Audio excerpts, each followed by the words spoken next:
Hello, good afternoon प्रिय विद्यार्थियों।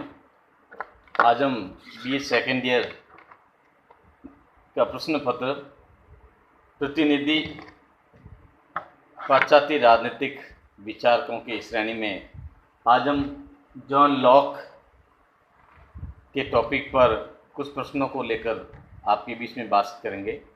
John Locke एक सामाजिक समझौता विचारक था।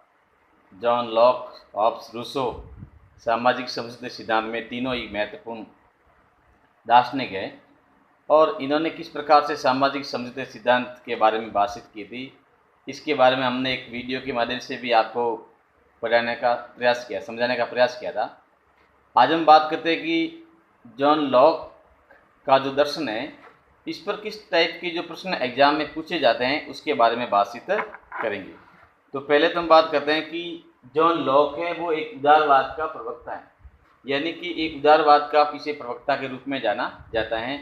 ये व्यक्ति को एक समाज में एक लिबर्टी, समानता, एक न्याय के बारे में बातचीत करता है। तो इस प्रकार से वो कहता है कि व्यक्ति इस प्रकार से गुणों से प्रभु न जाए, उसे एक न्यायप्रियता या एक सम्मानजनक स्थिति मिलनी चाहिए। तो ऐसी स्थिति में इसके मानव स्वभाव के बारे में कहते हैं कि लॉक के अनुसार मानव स्वभाव कैसा था। इस टाइप का जो प्रश्न पूछा गया है कि लॉक के अनुसार मानव स्वभाव कैसा था, तो हम देखते हैं कि लॉक का जो मानव स्वभाव है वो हॉब्स के मानव स्वभाव से एक बिल्कुल विपरीत है। हॉब्स ने तो कहा था कि मनुष्य का जो स्वभाव है वो झगड़ालू है, निर्दयी है, आलसी है, जिसकी लाठी उसकी भैंस, इस टाइप का जिन्होंने वृत्तांत किया था कि इस प्रकार से उसका एक चित्रण किया था। जबकि लॉक का जो मानव स्वभाव है वो इसके बिल्कुल ही विपरीत है। लॉक कहता है कि मनुष्य परोपकारी हैं, एक दूसरे के ऊपर दया करता है, परोपकारी है, दयालु है, सहयोग की भावना रखता है, वो समाज में प्रिय हैं। तो इस टाइप के मानव स्वभाव के बारे में बात करता है। दूसरा प्रश्न है कि लॉक के अनुसार प्राकृतिक अवस्था में कुल कितने अधिकार थे। बहुत ही महत्वपूर्ण प्रश्न है और एक बहुत ही बढ़िया, इस पर कई बार एग्जाम में आते रहते हैं। बहुत सी बार एग्जाम में पूछा गया है कि लॉक के अनुसार कौन कौन से प्राकृतिक अवस्था में कितने अधिकार मिले थे। तो 3 प्रकार के जो अधिकार थे। पहला है जीवन का अधिकार, यानी लॉक कहता है कि प्राकृतिक अवस्था में प्रत्येक मनुष्य को जीवन जीने का अधिकार मिलना चाहिए। दूसरी बात वो कहता है कि स्वतंत्रता का अधिकार, कहता है कि प्राकृतिक अवस्था में व्यक्ति को स्वतंत्रता का अधिकार भी मिलना चाहिए। और तीसरा कहता है संपत्ति का अधिकार। तो इस प्रकार से लॉक का जो एक फिलोसॉफी थी उसके आधार पर इनको कहा गया था कि ये उदारवाद का जनक है। ये जो तीनों अधिकार है, इस तीनों अधिकार में लॉक सबसे ज्यादा इसको महत्वपूर्ण मानता है कि जो संपत्ति का अधिकार है, लॉक कहता है कि संपत्ति का अधिकार इन दोनों के अधिकारों से सबसे महत्वपूर्ण है। वो कहता है कि अगर व्यक्ति की संपत्ति अगर सुरक्षित नहीं रहेगी, संपत्ति को खतरा होगा, तो इस टाइप के अधिकार की कोई ज़्यादा अहमियत नहीं रहेगी। तो तीनों में से वो संपत्ति के अधिकार को सबसे ज़्यादा महत्व देता है। आगे प्रश्न आता है कि लॉक के अनुसार प्राकृतिक अवस्था किस प्रकार की थी। वो कहता है कि लॉक के अनुसार प्राकृतिक अवस्था किस टाइप की थी। तो लोग सद्भावी थे, आपसी सहयोग से रहते थे, शांति से जीवन यापन करते थे, शांति और सुरक्षा की अवस्था थी। हॉब्स के तरह संघर्ष की अवस्था नहीं थी। यानी कि प्राकृतिक अवस्था में लॉक ने कहा कि उसकी जो अवस्था है वो सद्भावना पूर्वक थी, आपसी सहयोग था, लोग शांति और सुरक्षा की दृष्टि अवस्था में रहते थे। अगला प्रश्न है शासन पर 2 निबंध। शासन पर 2 निबंध पुस्तक की रचना किसने की थी। बहुत महत्वपूर्ण जॉन लॉक की जो किताब है, कृति हैं, शासन पर 2 निबंध है। तो इस टाइप का जो प्रश्न भी पूछते हैं। फिर ये उदारवाद का जनक या उदारवाद का प्रवक्ता किसे कहा जा सकता है। प्रवक्ता या जनक, इस तरह के प्रश्न पूछते हैं कि जॉन लॉक को उदारवाद का प्रवक्ता या उदारवाद का जनक कहा जाता है। नेक्स्ट एक हॉब्स एवं लॉक की अध्ययन पद्धति में अंतर बताइए, यानी कि हॉब्स और लॉक के दोनों की अध्ययन पद्धति में क्या अंतर है। हॉब्स की अध्ययन पद्धति दार्शनिक एवं तार्किक तथा चिंतनात्मक है।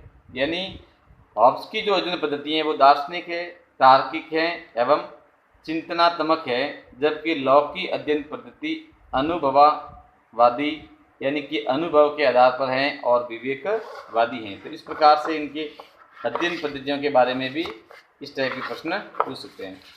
नेक्स्ट हम बात करते हैं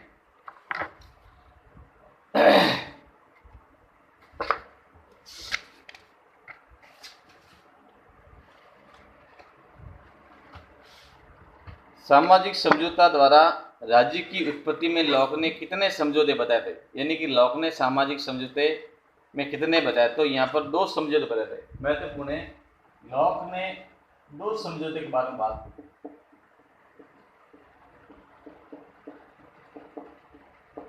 आप लोग देखोगे कि जैसे हॉब्स के बारे में, हॉब्स ने एक ही प्रकार के समझौते के बारे में पेशवे की थी, रूसो भी यही बात कहता है। लेकिन यहाँ हम लॉक की जहाँ बात करते हैं, लॉक ने 2 प्रकार के सामाजिक समझौते के बारे में बात की थी।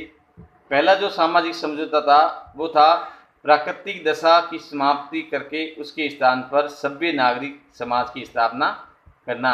तो इस टाइप का जो समझौता, यानी कि व्यक्तियों ने आपस में परस्पर समझौता किया, और इस टाइप का जो समझौता हुआ था उसे कहा गया सामाजिक समझौता।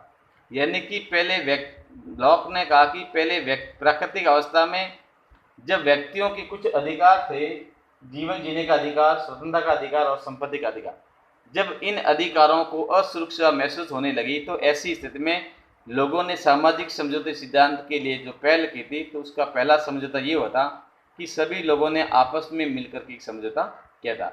और पहले जो समझौता किया गया था उस समझौते के द्वारा उसको कहा गया एक सामाजिक समझौता हुआ था, जो सभी व्यक्तियों ने आपस में परस्पर किया था।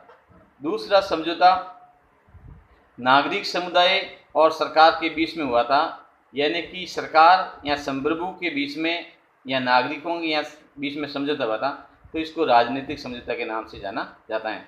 तो 2 प्रकार के समझौते हैं, एक तो है सामाजिक और एक है राजनीतिक।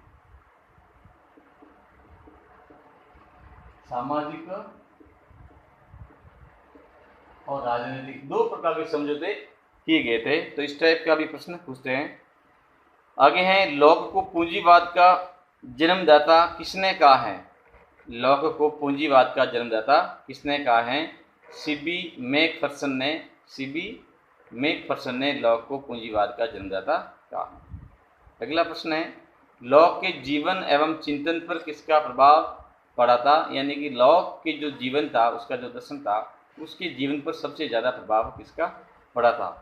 तो एक तो था उसमें 1688 की गौरवपूर्ण क्रांति, ब्रिटेन में जो गौरवपूर्ण क्रांति हुई थी 1688 में, और उसके बाद में ब्रिटेन में जो सत्ता में बहुत बड़ा परिवर्तन हुआ था, और राजतंत्रात्मक शासन के स्थान पर लोकतंत्रात्मक शासन व्यवस्था स्थापित हो गई थी। और ब्रिटेन की जो पार्लियामेंट थी, वहाँ का जो मंत्रिमंडल था, उसके पास में बहुत सारे पावर आ गए थे, और जो सम्राट था वो एक नाम मात्र का रह गया था। तो बिना किसी प्रकार की खून खराबा किए गए वहाँ पे सत्ता पलट हो गया था। तो इस प्रकार से गौरवपूर्ण क्रांति हुई थी, तो इसका भी प्रभाव था। हुकर के दर्शन का जो सहमति की अवधारणा पर आधारित था, हुकर का जो दर्शन था सहमति के आधार पर था, तो इसका भी प्रभाव था। हॉब्स के व्यक्तिवादी विचारों का प्रभाव, यानी कि हॉब्स जो निरंकुशवाद का प्रवर्तक होते हुए भी वो एक प्रथम व्यक्तिवादी था, यानी कि अंतिम रूप से वो व्यक्तिवादी था। तो इस प्रकार से जो विचार था जो लॉक के जीवन पर पड़ा था।